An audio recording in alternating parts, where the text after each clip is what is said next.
Selamat pagi, perkenalkan nama saya Nilu Sekara Yudilarsati, NPM 2201201201134. Jadi pada video ini saya akan memaparkan proses pengolahan dan analisis data menggunakan metode PLSM dengan bantuan aplikasi Smart PLS. Dan analisis ini itu dilakukan untuk memenuhi tugas evaluasi akhir semester mata kuliah analisis multivariat B012. Dan di sini saya akan menjelaskan meliputi input data, pengaturan model, pengolahan data, serta interpretasi hasil analisis baik dari outer model maupun inner model. Nah, jadi sebelum kita melakukan pengolahan data, kita masukkan dulu data-datanya. Di sini kita pencet new project, lalu kita beri nama untuk projectnya, misal UAS Anmol. Lalu kita klik OK. Lalu di sini kita double klik untuk kita import data. Di sini saya menggunakan sampel dari yang telah diberikan oleh Pak Oka. Saya pakai seluruh data yang diberikan. Nah, jika sudah, kita masuk ke sini. Nah, di sini kita akan menggambar kerangkanya. Di sini kita masukkan terlebih dahulu indikatornya. Indikator pertama yaitu TL, lalu indikator kedua itu ER, kita taruh sini. Lalu indikator ketiga OCB-nya kita taruh di sini. Lalu untuk communication-nya kita taruh di sini. Nah, ini ditaruh di pinggir sini, lalu ini ditaruh di sini. Nah, seperti ini teman-teman. Lalu di sini indikatornya ini kita ganti dulu, kita rename di sini TL. Lalu ini kita rename C. Lalu ini ER. Dan yang terakhir OCB. Nah, setelah semuanya sudah rapi seperti ini, lalu selanjutnya yaitu kita connect, kita tarik TL ke ER, lalu TL ke OCB, lalu OCB ke ER, lalu C ke ER, lalu C kita tarik ke OCB. Selanjutnya yaitu kita klik moderating effect-nya. Nah, di sini untuk moderating effect-nya itu di sini kita klik yang OCB.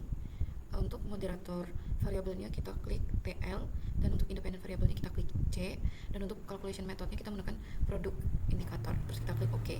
Nah, di sini sudah muncul, kita klik select, terus kita tarik ke sini. Nah, lalu selanjutnya kita klik lagi moderating effect-nya, kita klik IR, lalu moderator variabelnya kita pilih yang OCB, dan independent variabelnya kita klik yang C. Untuk calculation methodnya kita menggunakan produk indikator. Terus kita pindah ke sini. Jika sudah seperti ini, lalu kita klik calculate, kita klik PLS algorithm, dan ini default aja, start calculation. Nah, di sini di slide ini itu menampilkan bahwa koefisien yang menunjukkan arah dan juga kekuatan pengaruh antar variabel dalam model penelitian itu tuh semakin besar nilai koefisien, maka semakin kuat pengaruh variabel tersebut. Nah, dapat dilihat di sini variabel C ini tuh berpengaruh positif tetapi lemah terhadap IR. Artinya peningkatan C cenderung meningkatkan IR, namun pengaruhnya tidak terlalu kuat. Lalu variabel C juga berpengaruh positif dan cukup kuat terhadap OCB, dan hal ini itu menunjukkan bahwa semakin baik C, maka perilaku OCB juga meningkat secara signifikan. Lalu IR juga memiliki pengaruh positif tetapi sangat kecil terhadap OCB. Nah, IR itu tidak terlalu berperan besar dalam meningkatkan OCB secara langsung.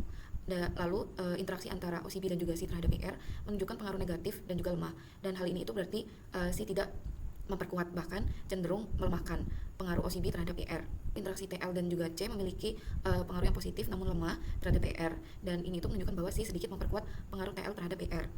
Lalu TL juga memiliki pengaruh positif dan juga kuat terhadap IR. Artinya semakin baik TL, maka IR akan meningkat secara signifikan. Nah, lalu TL juga berpengaruh positif dan cukup kuat terhadap OCB, yang menunjukkan bahwa TL ini itu berperan penting dalam meningkatkan perilaku OCB, di mana secara keseluruhan hasil ini itu menunjukkan bahwa TL dan juga C ini merupakan variabel yang paling berpengaruh dalam Smart PLS model, terutama terhadap IR dan OCB. Sementara efek moderasi C cenderung lemah. Selanjutnya saya akan menghitung bootstrapping-nya. Di sini kita klik calculate, terus kita klik bootstrapping. Lalu untuk subsamples-nya di sini saya menggunakan 5.000 subsamples karena supaya hasilnya itu lebih stabil dan juga lebih akurat. Dan ini juga direkomendasikan oleh Hare et al. 2017-2021. Lalu kita klik start calculation.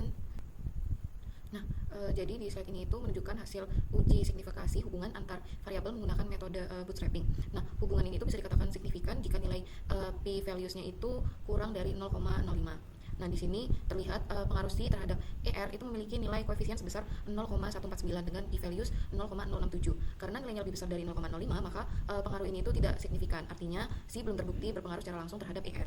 Lalu C juga berpengaruh positif dan signifikan terhadap OCB dengan koefisien 0,455 dan p-values-nya 0,000. Dan hal ini itu menunjukkan bahwa semakin tinggi C, maka OCB akan meningkat secara signifikan.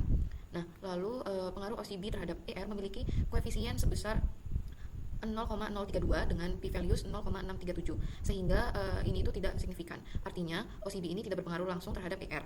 Nah, lalu hasil interaksi OCB dan juga C terhadap ER menunjukkan koefisien minus 0,050 dengan p-values 0,444 L terhadap ER.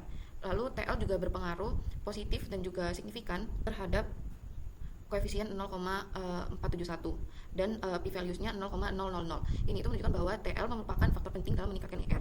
Lalu TL juga berpengaruh positif dan signifikan terhadap OCB dengan koefisien 0,343 dan p-values-nya 0,0000. Artinya semakin baik TL, maka perilaku OCB akan semakin meningkat. Jadi kesimpulannya itu TL itu memiliki pengaruh paling kuat dan juga signifikan terhadap ER dan juga OCB. Selain itu, C hanya berperan sebagai moderator pada hubungan TL terhadap ER, namun tidak memoderasi hubungan OCB terhadap ER.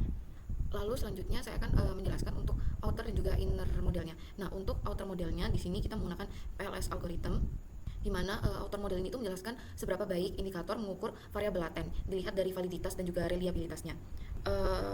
Outer model ini itu digunakan untuk memastikan bahwa indikator-indikator yang digunakan dalam penelitian ini itu valid dan juga reliable dalam mengukur konstruk. Dan kriteria outer model ini itu untuk outer loadingnya itu nilai idealnya lebih dari 0,70. Artinya indikator benar-benar mempresentasikan variabelnya. Untuk validitas konvergennya nilai AVE-nya itu lebih besar dari 0,50. Artinya lebih dari 50% varians indikator dapat dijelaskan oleh konstruk. Lalu yang ketiga itu reliabilitas. Nah, nilai lebih dari 0,70 artinya indikator ini itu konsisten dalam mengukur variabelnya. Lalu validitas diskriminannya, setiap konstruk berbeda-beda dan tidak saling tumpang tindih dengan konstruk lain. Jadi kesimpulan untuk outer modelnya itu seluruh indikator dalam penelitian ini itu telah memenuhi kriteria validitas dan juga reliabilitas sehingga layak digunakan untuk menguji hubungan antar variabel pada inner model. Untuk inner modelnya kita menggunakan bootstrapping. Nah, di mana inner model ini tuh menjelaskan hubungan antar variabel laten yaitu pengaruh X ke Y dan juga moderasi dilihat dari path koefisien, T statistik dan juga P values. Nah, di sini itu TL itu berpengaruh positif dan signifikan terhadap ER di mana P values-nya itu 0,000 kurang dari 0,05. Artinya semakin baik TL maka ER akan meningkat. Lalu TL juga berpengaruh positif dan signifikan terhadap OCB di mana P values-nya ini 0,000 dan TL berperan penting dalam meningkatkan perilaku OCB. Lalu C juga berpengaruh positif dan juga signifikan terhadap OCB di mana P values-nya 0,000. Semakin baik C maka OCB juga semakin meningkat. Lalu di sini C itu tidak berpengaruh signifikan terhadap ER karena p-values-nya itu 0,067 di mana itu tuh lebih besar dari 0,05. Dan C juga belum terbukti mempengaruhi ER secara langsung. Lalu OCB ini tidak berpengaruh signifikan terhadap ER karena p-values-nya 0,637 di mana OCB ini bukan faktor utama yang mempengaruhi ER secara langsung. Lalu interaksi OCB terhadap X ini itu tidak signifikan karena p-values-nya itu 0,444 di mana C ini tidak memoderasi hubungan OCB terhadap ER. Lalu interaksi TL ke C ini signifikan karena p-values-nya 0,002 di mana C ini memperkuat pengaruh TL terhadap ER. Jadi secara keseluruhan TL ini merupakan variabel yang paling berpengaruh terhadap ER dan juga OCB. Selain itu C hanya berperan sebagai variabel moderator pada hubungan TL terhadap ER. Nah, jadi kesimpulannya berdasarkan hasil analisis menggunakan metode partial least squares atau PLSM, transformational leadership atau TL ini merupakan variabel yang paling dominan dan terbukti berpengaruh positif dan signifikan terhadap employee retention atau ER dan organizational citizenship behavior atau OCB. Dan hal ini juga menunjukkan bahwa kepemimpinan transformasional ini berperan penting dalam meningkatkan retensi dan perilaku ekstra peran karyawan. Lalu untuk C-nya ini berpengaruh positif dan signifikan terhadap OCB, namun tidak berpengaruh langsung terhadap ER. Selain itu, OCB juga tidak berpengaruh signifikan terhadap ER. Dan dari sisi moderasi, corporate culture terbukti memperkuat pengaruh transformational leadership terhadap employee retention, namun tidak memoderasi hubungan antara OCB dan juga ER. Dan hasil pengujian outer model ini menunjukkan bahwa seluruh indikator penelitian ini telah memenuhi kriteria valid dan juga reliable sehingga model penelitian dinyatakan layak untuk digunakan. Sekian presentasi dari saya, mohon maaf bila ada salah kata. Terima kasih, selamat siang.